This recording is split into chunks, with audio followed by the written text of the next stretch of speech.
Some gaps in security grid, but tighter overall. The 9/11 and 26/11 attacks led to investment in capacity building in counter-terrorism, altered global equation vis-a-vis Pakistan, and paved the way for cooperation with the US and others on combating terror. On September 11, 2001, as aircraft acting as bombs shattered the myth of American invincibility, there was a momentary sense of vindication in the Indian security establishment. There was a hope the West might at last appreciate the problem that India had been wrestling for over a decade. However, as the United States announced its global war on terror, the research and analysis wing raw noted the vow President George W. Bush made that this war would not end until every terrorist group of global reach had been found, stopped, and defeated. Indian officials wondered whether for the Americans the Pakistan based Lashkar-e-Taiba or Jaish-e-Mohammed qualified as terrorists with global reach. Indeed, through the 1980s, as it used ISI to fight the Red Army in Afghanistan, and into the 1990s, the US had paid hardly any attention to Indian concern about the terrorism coming from Pakistan. The indifference persisted even after 9/11 when JEM terrorists attacked India's parliament on December 13, 2001. In terms of symbolism, the attacks on parliament was the biggest attack India had ever faced. Yet we were on our own. The West was too caught up with the invasion of Afghanistan. Whatever intervention came because we forced the hands of the US. As India moved its forces to the western border, Pakistan withdrew its military from Afghanistan border. That was when US put pressure on Pakistan to act, and Hafiz Saeed was arrested for the first time on December 21, 2001, a former RAW officer said. 9/11 attacks impacted India's effort to combat terrorism in two ways. One, they inspired terrorist groups and emboldened them to launch more ferocious attacks. Two, 9/11 paved the way for India to collaborate internationally against terrorism and to build its own capacities against Pakistan-sponsored terror. Post 9/11, terror groups had begun getting more recruits. They had access to more funds. Desperate groups even began uniting, and there was an urge to launch spectacular attacks and spread indiscriminate terror, a former intelligence bureau said. Less than a month after 9/11, a car bomb targeted the J&K assembly, killing 38. This was followed by parliament attack, and in 2002 the attack on Akshardham temple in Ahmedabad, and two suicide attacks at Jammu's Raghunath temple. The August 2003 bombings in Mumbai followed, and then the series of attacks by the Indian Mujahideen from 2006 to 2013.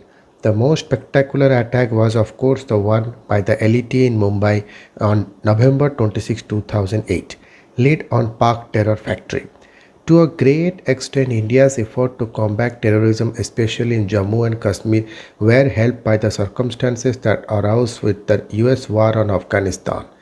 While the Pakistani establishment had to reorient its focus and resources on the Af-Pak region, beginning 2003, the Atal Bihari Vajpayee government, encouraged by the US, started a peace process with the military regime of Parvez Musharraf. Pakistan got increasingly involved in Afghanistan, so while it managed to protect the anti-India terror groups such as LET and JEM from the global war on terror to an extent, with fewer resources of the Indo-Pakistan border and the peace process, the infiltration into Jammu and Kashmir reduced dramatically. A senior intelligence officer said, over 1,000 infiltrations used to be reported every year in Jammu and Kashmir in 1990s. This dropped to 500 in the years after the 9/11 attacks. Now we consider 150 infiltrations a year as very high, the officer added. From the mid-2000s, the Kashmir experienced over a decade of relative calm, with violence going down so drastically that parliamentary forces deployed there began to call it peace posting in comparison to deployment in Naxal-hit Bastar. India was able to conduct elections in Jammu and Kashmir, and tourism boomed, and the message was conveyed to the world that a major part of Kashmir problem was Pakistan. We were also able to take aggressive action against terror groups because post 9/11, the idea of human rights violation took a backseat among the international community, a former J&K officer said. As far as international collaboration on counter-terrorism was concerned, however, the West continued to prioritize its own interest for the next few years.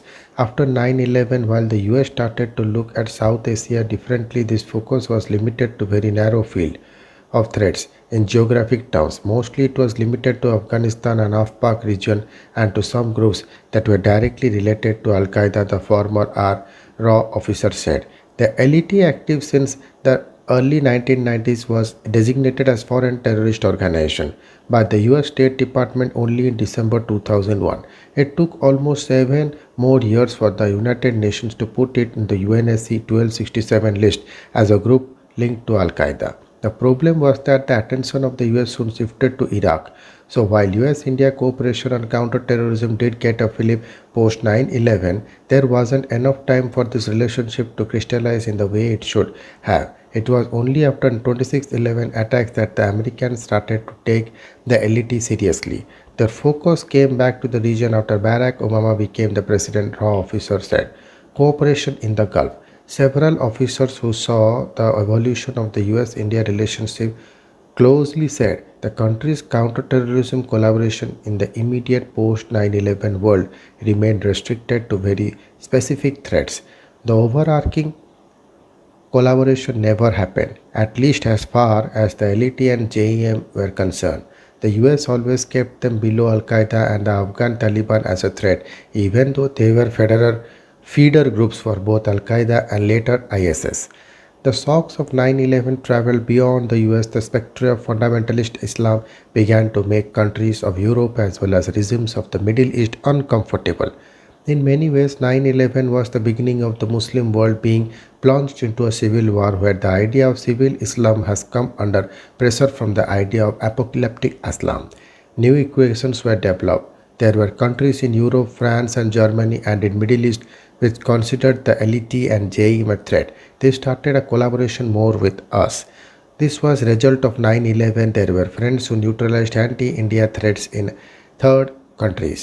Over the years, countries such as UAE, Saudi Arabia have been of great help to India, regularly deporting terror suspects wanted here. 2012, Saudi Arabia deported 2611 accused Jaibuddin Ansari, the man who taught Hindi to the 10 terrorists who attacked Mumbai. Both the UAE and Saudi have sent multiple IS suspects back to India. The 9/11 attacks also opened the eyes of the Indian security establishment to threats from beyond and the subcontinent. We became more conscious that the groups have the capacity to act far beyond their borders. There were Somalians and Maldivians engaged in global terrorism. We acknowledged that there were cells even in countries in East Africa that they could be a threat to us, another former RAW officer said.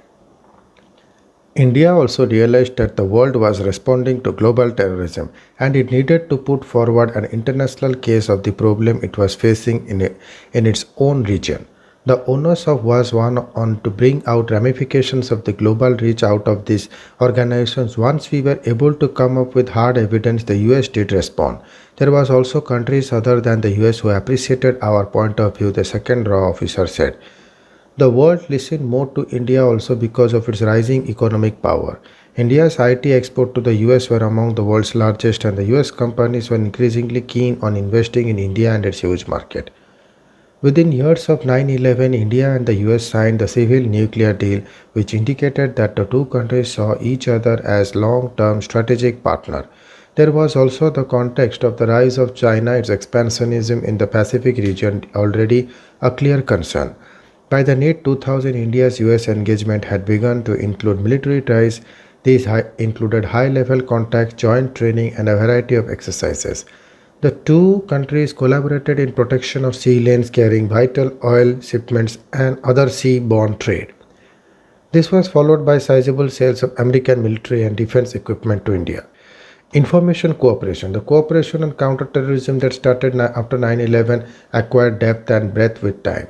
Earlier, the US would hardly share intelligence. Post 9/11, they began sharing some information on LET.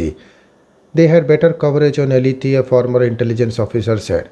According to this officer, the US had provided intelligence on attack in Kashmir during a visit by the Prime Minister Manmohan Singh in the mid 2000s. Much before Indian agencies got a fix on the IM, the US had contacted India to know if he had more information on the IS Abdul Rahman Pasha, who, it said, recruiting and training men for attacks beyond Kashmir. Pasha's name later figured prominently in context of the Karachi project that produced the IM as well as the 2611 attack. It was the US which gave us information on the impending 2611 attacks.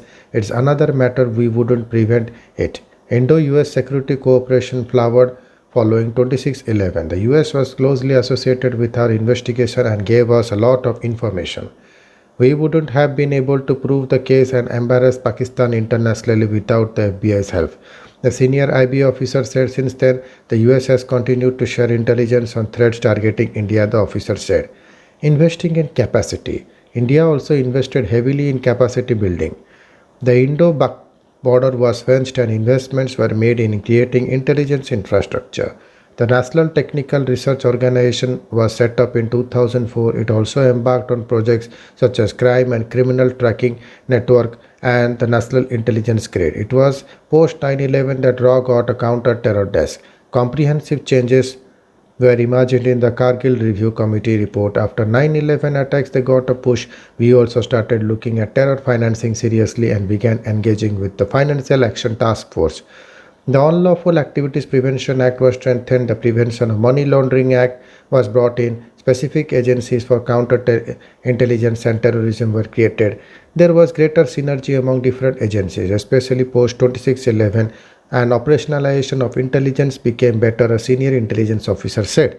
Now, as Pakistan once again manages to make itself geopolitically important for those wanting to deal with Afghanistan under the new Taliban regime, the Indian security establishment is watching closely. Thank you.